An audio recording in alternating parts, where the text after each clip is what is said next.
An island of concrete, forgotten by time, rising from the gray waters of the East China Sea. From a distance, its silhouette is unmistakable.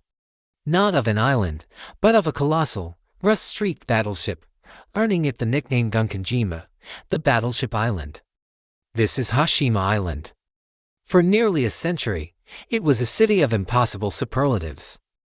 A futuristic metropolis built on a tiny rock. At its peak, it was the most densely populated place on the entire planet.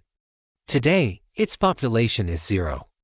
Its concrete towers are silent, their windows like hollow eyes, battered by typhoons and reclaimed by nature. This is the story of how a symbol of Japan's industrial might became a forbidden ghost city, and how it was all erased in the blink of an eye. Our story begins in 1887. Japan was rapidly modernizing, hungry for the energy to power its transformation. An incredible discovery was made beneath the waves surrounding this tiny, barren rock off the coast of Nagasaki, a massive, rich seam of high-quality coal. The Mitsubishi Corporation bought the island and began one of the most ambitious and brutal engineering projects in history. They didn't just build a mine, they built a city in the sea. As thousands of workers and their families arrived, the island grew not outwards, but upwards. Hashima became Japan's first high-rise concrete city, towering apartment blocks, some 9 stories high, were packed onto the rock. Connected by a maze of staircases and covered walkways, they built schools, a hospital with the latest technology, shops, cinema, a pachinko parlor, and even a swimming pool.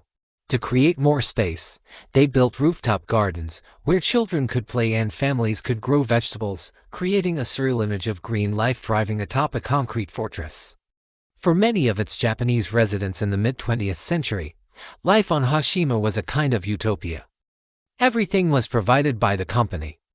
It was a tight-knit, self-contained world, a symbol of progress, completely shielded from the raging typhoons of the outside world. But this futuristic vision was built upon a dark and terrible foundation. The prosperity of Hashima was fueled by the immense suffering of others. During the Second World War, as Japanese workers were sent to the front lines, the deep, dangerous undersea mines were kept running by forced labor. Hundreds of Korean civilians and Chinese prisoners of war were brought to the island against their will. They were forced to work in the deepest parts of the mine, more than a kilometer beneath the ocean floor.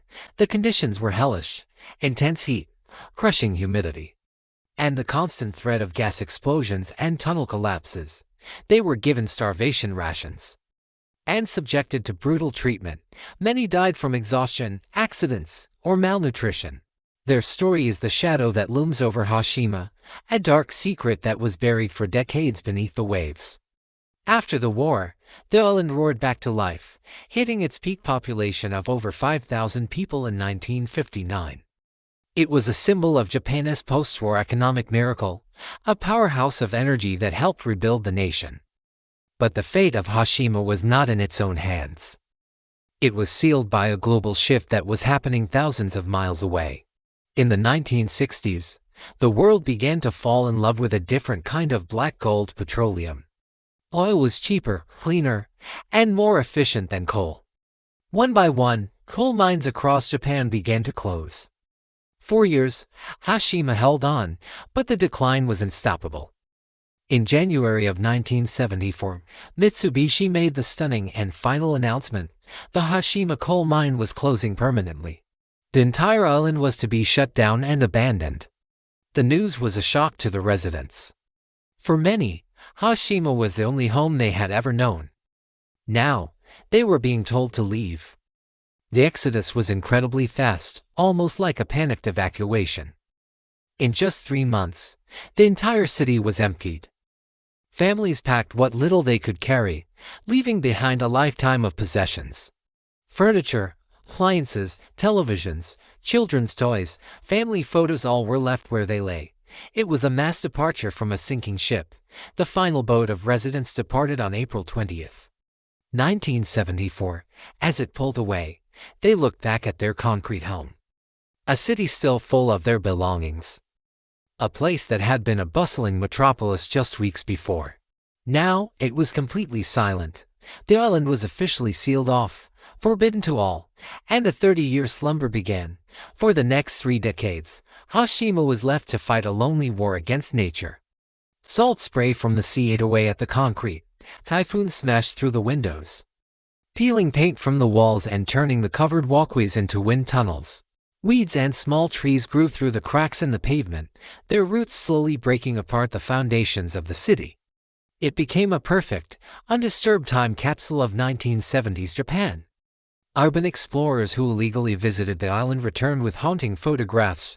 A child's worn-out bike left leaning against a wall, a calendar in a kitchen still turned to April 1974.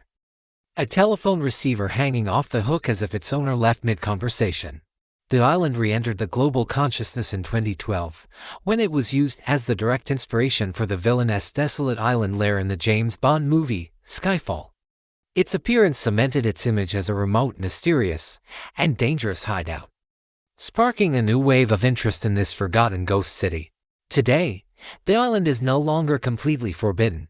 In 2009, after decades of silence, a small, reinforced portion of the island was open for highly regulated boat tours. In 2015, it was recognized as a UNESCO World Heritage Site.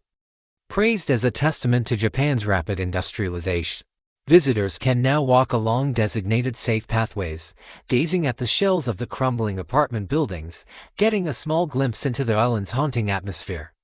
But this recognition is not without controversy.